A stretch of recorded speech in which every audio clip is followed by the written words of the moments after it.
This is Kenny Belt. I'm the owner of Wits End Fabrication. We decided to start doing this podcast. We're running right out of the back of the shop right now. I think we're going to roll with the Wits End show. We're going to cover a whole bunch of topics. Everything from skeletons in your closet to some shit that's going to provoke some thoughts. We're going to have a new speaker every week. And if you want to get on the show, give us a holler. You can get at us on Facebook, Instagram. Drop some comments on YouTube. So this segment, I sat down with Billy Hayes, a good friend of mine. Talked about learning, bettering yourself, and the blue-collar workforce, how things are changing. Hope you guys enjoy.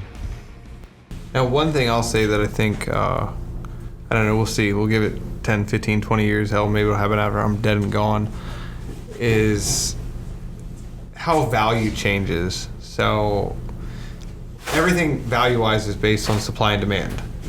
If there's not much there and the demand is high, it's high in value. So at some point, there's going to be so many pieces of shit on this planet that if you actually just stand up and you're a decent person and you do things right, you're going to be a gold mine. You know, and I think we're going to see probably a turning point like that in probably 10 or 15 years. I mean, it's already getting to the point now with a lot of people. And it's a big topic, right? Like, no accountability, no one's responsible, it's everyone else's fault. You know, at some point soon, I would think that that's going to change, and we're going to start seeking, like, people who want to live up to things. Yep, a few years ago, my grandfather told me that, you know, people who are mechanically inclined, the blue collar, will be the ones who inherit the earth within, you know, the next 50 years, because everybody knows how to fuck with a computer, but nobody knows how to work on their own car. Nobody knows how to fix their own fucking toilet. Nobody knows how to wire in a plug. Yeah, early mid-80s was like a big computer buzz. Early 90s, especially with the internet, like, that's where all the value was. It's like top dollar. Exactly. Like, how do you work AOL? Exactly. That was worth something. Now it's like, AOL what? Right. And then it's like, well, everyone could fix their own toilet in 1982. Exactly. Yeah, it's gonna flip flop soon. Yep. And, you know, people argue the point, oh, well, you can learn anything on YouTube. Correct. But it is a lot harder to replicate the same results that a professional is putting on YouTube when you're doing it by your fucking self. Yeah. And you've never done it before. Yeah. And you wind up making it a bigger problem for the next guy to come back and fix, the professional to come back and fix, because you fucked it up worse by trying to fix it by yourself. There's that. And, I mean, in your industry, cars, Jesus Christ, yeah, I could work on a 1982, you know, anything. But I can't work on a 2018 anything because it's plastic and computers. The mechanical components are still there. Yeah. But they're so fucking crammed in these tight little spots that you're not doing it under a shade tree anymore. Yeah, you're getting more and more elaborate issues, that's for sure.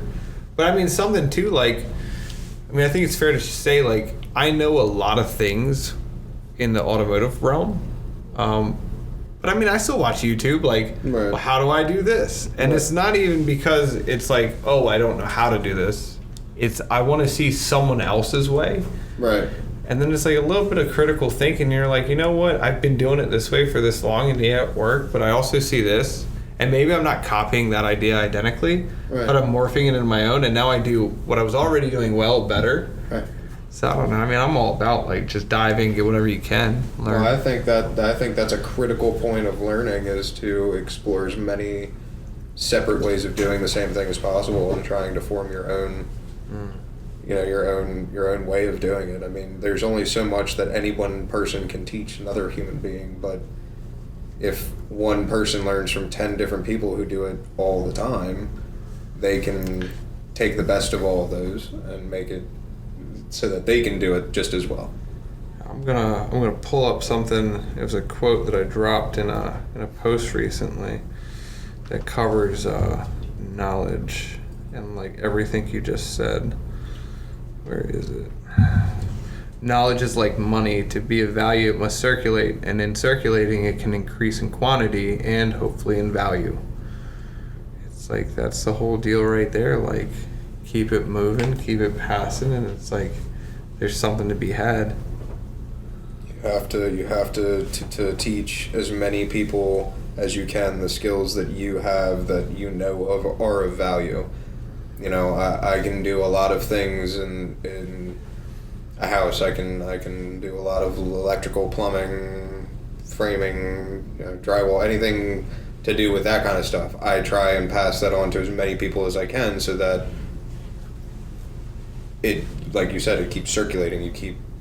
Hopefully they pass it on to somebody. Mm-hmm. You know, hopefully they pass it on to somebody. I'm going to teach my son as much as I can, and hopefully he teaches his kids. Oh yeah.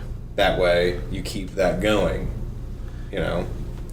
Yeah, I'm with you. I'm absolutely with you. And I mean, it creates a special value for yourself towards others when you do that too. Like, I think it goes back to just doing good things, being nice, whatever you want to call it. Like, when you teach someone something and it works out for them and they can pass it on, they appreciate you.